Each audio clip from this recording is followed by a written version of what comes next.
Muy bien llegados y bien llegadas al encuentro de hoy. A todos y todas, gracias por decir que sí, por seguirse trabajando, por compartirse con otras personas.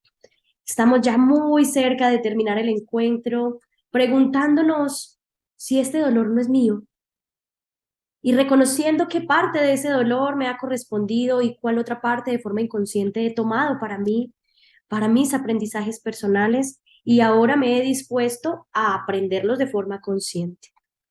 Y estábamos hablando que por fortuna es posible reparar el vínculo con la madre y no solo durante nuestra infancia. Tenemos la posibilidad de curarnos en cualquier momento de nuestra vida. El primer paso será entonces identificar el lenguaje nuclear. Así que siempre, siempre, siempre es el mejor momento para estar haciendo lo que estamos haciendo, lo que estamos aprendiendo, lo que estamos experimentando. Siempre será el momento perfecto.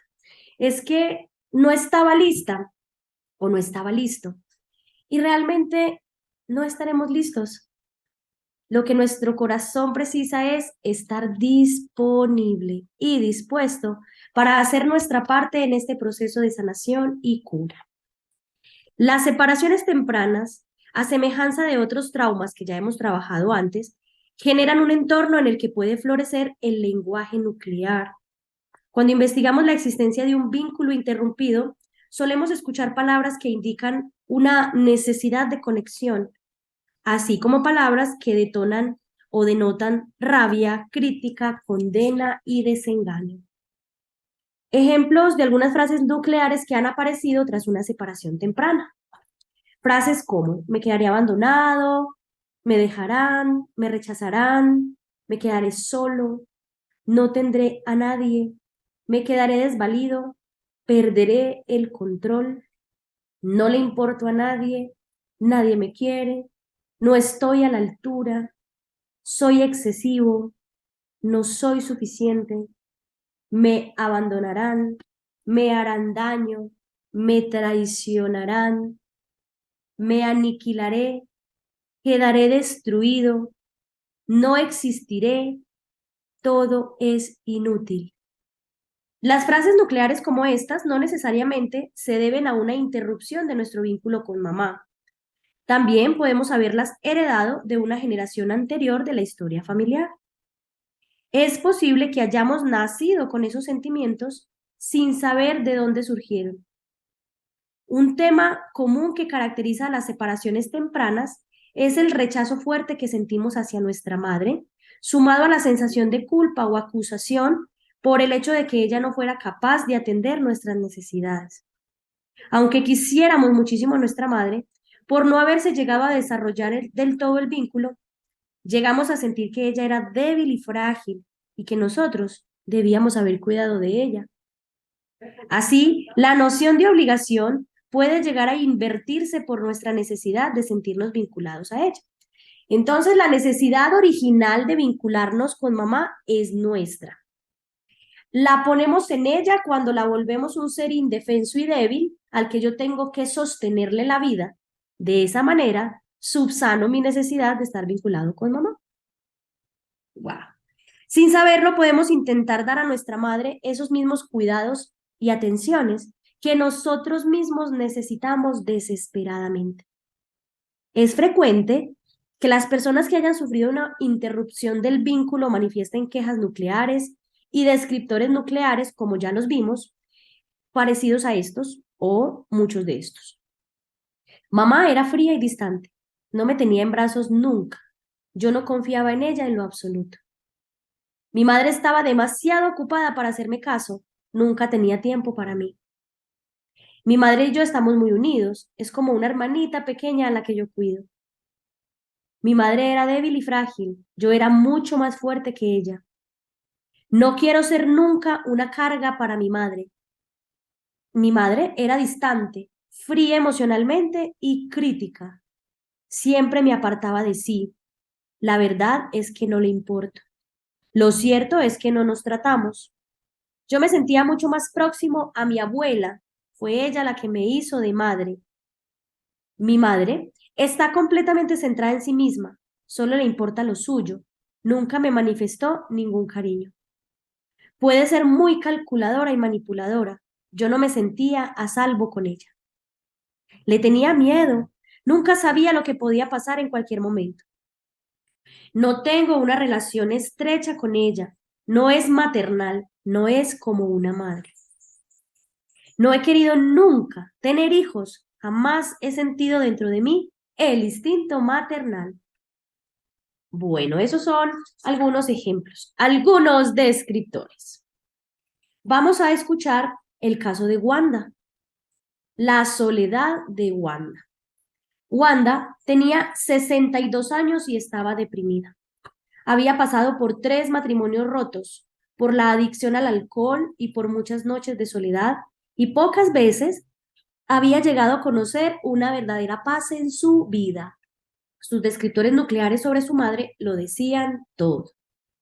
Descriptores nucleares de Wanda. Mi madre era fría, displicente y distante. Veamos el hecho del que surgió este lenguaje nuclear. Antes de que naciera Wanda, su madre, Evelyn, sufrió una tragedia terrible. Evelyn estaba dando el pecho a una hija recién nacida. Se quedó dormida sobre la niña y la ahogó involuntariamente. Cuando se despertó, se encontró que tenía muerta en sus brazos a Gail, la hermana mayor de Wanda, a la que ésta no llegaría a conocer. Su marido y ella estaban todavía dominados por el duelo inconsolable cuando hicieron el amor y concibieron a Wanda. Aquel nuevo embarazo fue la respuesta a sus oraciones. Les permitió mirar adelante y olvidar el pasado. Pero un pasado como aquel no se olvida nunca. La muerte terrible de Gail y la carga de culpabilidad subsiguiente se filtraron en cada hilo de la maternidad de Evelyn. Afectaron a su vínculo con su segunda hija, marcando límites a la constancia y a la disponibilidad de su amor. Wanda creía que el distanciamiento de su madre se debía a ella misma personalmente. Cualquier niña pequeña habría sentido lo mismo en aquella situación. Wanda recordaba cuando su madre la tenía en brazos de pequeña. Sentía el distanciamiento de la madre y reaccionaba a su vez protegiéndose. Sentía que su madre no debía de quererla y en consecuencia se blindaba contra ella. Entonces Wanda se defendía de mamá. Puede que Evelyn creyera que era una mala madre que no se merecía otra hija. Quizá le pareciera que no se merecía una segunda oportunidad después de lo que había pasado a Gail. Quizá temiera que Wanda, la segunda hija, muriera también, produciéndole un dolor que no soportaría, y por eso se distanciaba de ella inconscientemente. Es posible que Wanda percibiera este distanciamiento ya desde que estaba en el vientre de su madre. Evelyn sentía quizá que si se acercaba demasiado a Wanda y se la llevaba al pecho, podía hacerle daño también a ella. Fueran cuales fueran los pensamientos y las emociones de Evelyn, el trauma por la muerte de Gail tuvo el efecto de separar a Evelyn de Wanda. Wanda tardó 60 años en darse cuenta de que la displicencia de su madre estaba relacionada con la muerte de Gail y no era una cosa personal para con ella. Había pasado una vida entera culpando a su madre y odiándola por no haberle dado el amor suficiente. Cuando Wanda llegó a entender la magnitud del dolor que había sufrido su madre, en plena sesión conmigo, se puso de pie inmediatamente y tomó su bolso diciendo, tengo que volver a casa, me dijo, no me queda mucho tiempo. Mi madre tiene 85 años y tengo que decirle que la quiero. ¡Wow! ¡Qué bonita! Jennifer tenía 2 años la noche en que llamaron unos hombres a la puerta de su casa. Oyó que su madre soltaba una exclamación y la vio caer al suelo entre sollozos. Los hombres le habían dicho que su padre había muerto en una explosión en un pozo de petróleo. Su madre se acababa de quedar viuda con 26 años. Aquella fue la primera noche de la vida de Jennifer en que su madre no la arropó en la cama ni le dio un beso en la frente cuando se acostó. Las cosas no volvieron a ser como antes a partir de aquella noche. Como la madre de Jennifer se había quedado paralizada por la impresión, a ella y a su hermano que tenía 4 años los llevaron a pasar unas semanas en casa de su tía. Durante este tiempo la madre iba a visitarlos y Jennifer salía corriendo a la puerta a recibirla, pero era como si una desconocida hubiera usurpado el papel de su madre. La mujer que se agachaba a abrazarla tenía el rostro hinchado y enrojecido, y Jennifer apenas si la reconocía. La asustaba. Cuando su madre la rodeaba con sus brazos, Jennifer se ponía tensa. Aunque quería explicar a su madre el miedo que tenía a sus 2 años, ya estaba descubriendo que su madre había cambiado. Parecía frágil e incapaz de entregarles gran cosa. Jennifer tardaría años en sacar a la luz estos recuerdos. Jennifer sufrió su primer ataque de pánico con 26 años. Iba en el metro de vuelta del trabajo cuando había realizado con éxito una presentación ante los directivos de su empresa. De pronto la visión se le puso borrosa como si estuviera mirando bajo el agua. Le parecía que se le taponaban los oídos y empezó a sentirse mareada y asustada.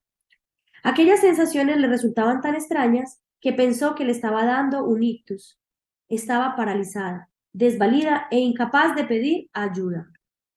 Tuvo el segundo ataque a la siguiente semana, cuando iba a realizar otra presentación. El tercero se le presentó mientras iba a la tienda. Al cabo de un mes ya tenía ataques de pánico diarios. Si Jennifer hubiera sido capaz de escuchar su propio lenguaje nuclear, habría descubierto frases como: no voy a poder superar esto, lo he perdido todo, estoy sola, fracasaré, me rechazarán, ya no me quieren. Cuando consiguió ponerse en contacto con estos miedos, ya tenía cubierta la mitad del camino. Jennifer empezó a recordar una época anterior de su vida en la que se había sentido igual de paralizada y desesperada. Aunque había estado unida a su madre, Jennifer decía que ésta era frágil, solitaria, necesitada de cariño, tierna y amorosa. Cuando Jennifer iba diciendo estas palabras, empezaba a entrar en contacto con la sensación de impotencia que había sentido cuando de niña había intentado aliviar el gran duelo de su madre. Aquella empresa de consolar a su madre, imposible para una niña pequeña, había dejado a Jennifer una sensación de soledad, de inseguridad y de temor al fracaso. Una vez que Jennifer hubo establecido la relación entre sus ataques de pánico y su infancia, pudo remontarse por fin al origen de su ansiedad. Cuando le aparecían de nuevo las sensaciones de pánico, Jennifer era capaz de desactivarlas recordándose a sí misma que aquellas no eran más que las sensaciones de una niña asustada. Siendo capaz de identificar aquellas sensaciones que tenía dentro, podía desacelerar las acumulaciones de ansiedad. Jennifer aprendió a respirar más despacio y más hondo mientras mantenía el enfoque y la atención puestos en las sensaciones de ansiedad que tenía en el pecho. También aprendió a decirse a sí misma las palabras que la habían tranquilizado de niña. Respiraba hondo y se decía: estoy aquí contigo y cuidaré de ti. No tendrás que volver a estar sola cuando sientas estas cosas. Puedes confiar en mí, estarás a salvo conmigo. Cuanto más practicaba Jennifer, más confianza tenía en ser capaz de cuidar de sí misma. Muy bien. Vamos a ver un caso de tricotilomanía. Kelly tenía desde hacía 16 años la costumbre de arrancarse el pelo de la cabeza, de las cejas y de las pestañas. Llevaba pestañas postizas, cejas pintadas y el cabello muy recogido para ocultar las calvas que se había producido. Arrancarse el pelo, hábito que se conoce con el nombre de tricotilomanía, era un rito diario para ella. Todas las noches, a eso de las 9, se sentaba a solas en su cuarto, abrumada por sentimientos de angustia que se apoderaban de su cuerpo. No podía dejar las manos en paz. Le tenían que decir algo, hasta que acababa por arrancarse grandes cantidades de pelo, como una liberación. Me relaja, decía ella. Cuando Kelly tenía 13 años, la habían rechazado su mejor amiga Michelle. Kelly no había entendido nunca qué había hecho ella para que Michelle empezara a distanciarse de ella de pronto. Pero la sensación de pérdida le habría resultado insoportable. Había empezado a arrancarse el pelo poco después de aquello. Debe de haber algo malo en mí, pensaba ella. No quiere estar conmigo porque no estoy a su altura. Como veremos, estas frases le hicieron el efecto de señales orientativas en las carreteras de su lenguaje nuclear. Las frases que habían pervivido por debajo de la superficie de su conciencia, a flor de piel, Esperando el momento de que las descubrieran, orientaron a Kelly hacia un nuevo hecho más temprano y que había sido más significativo todavía, una ruptura del vínculo con su madre. Cuando Kelly tenía 1 año y medio, la habían operado de los intestinos y tuvo que pasarse 10 días separada de su madre. Cada día, cuando terminaba el horario de visitas del hospital, hacia las 9 de la noche, la madre de Kelly se despedía de ella y se volvía a su casa, donde tenía que ocuparse de la hermana recién nacida de Kelly y de su hermano mayor. Apenas podemos imaginarnos la sensación de ansiedad que debía de tener Kelly cuando su madre la dejaba sola en la habitación del hospital. Esos sentimientos habían salido a relucir inconscientemente en la tricotilomanía de Kelly. Se le agitaban en su cuerpo todas las noches hacia las 9, hasta que ella había encontrado un medio alternativo para afrontarlas, arrancándose el pelo en el sentido más literal del término. El peor de los miedos de Kelly, tal como lo expresaba ella en su frase nuclear, la condujo hasta la raíz de su trauma. Lo peor que podría pasarme es quedarme sola. Me quedaría abandonada, me volvería loca. Su frase nuclear, me quedaré sola. Me quedaré abandonada y me volveré loca. A Kelly se le renovaron estos sentimientos cuando tenía 13 años.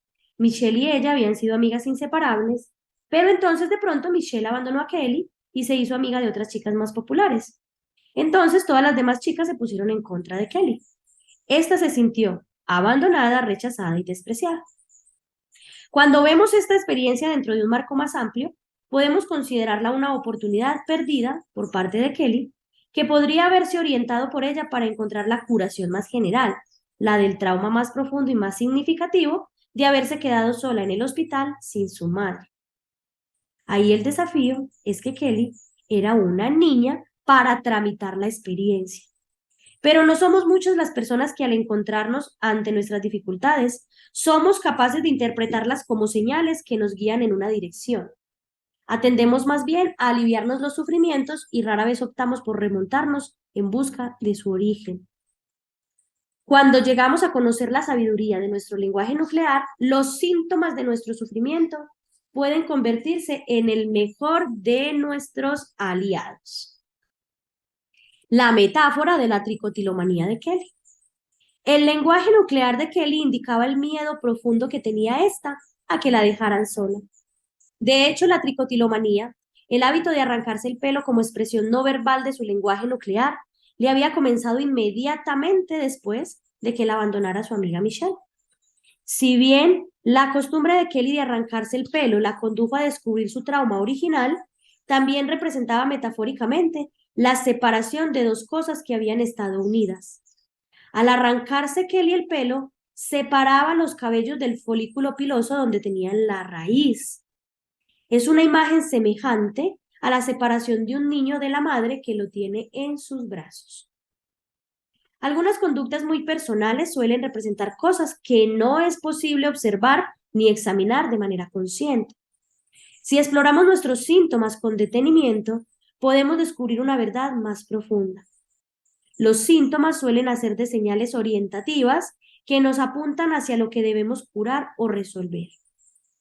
Cuando Kelly asumió de este modo su hábito de arrancarse el pelo, fue capaz de remontarse hasta la fuente de sus sufrimientos y se liberó de toda una vida de ansiedad. Ahora, la resolución de Kelly. Kelly localizó en su vientre la sensación incómoda de estar sola y abandonada. Se puso las manos sobre la zona afectada por la ansiedad y dejó que su respiración le llenara el vientre.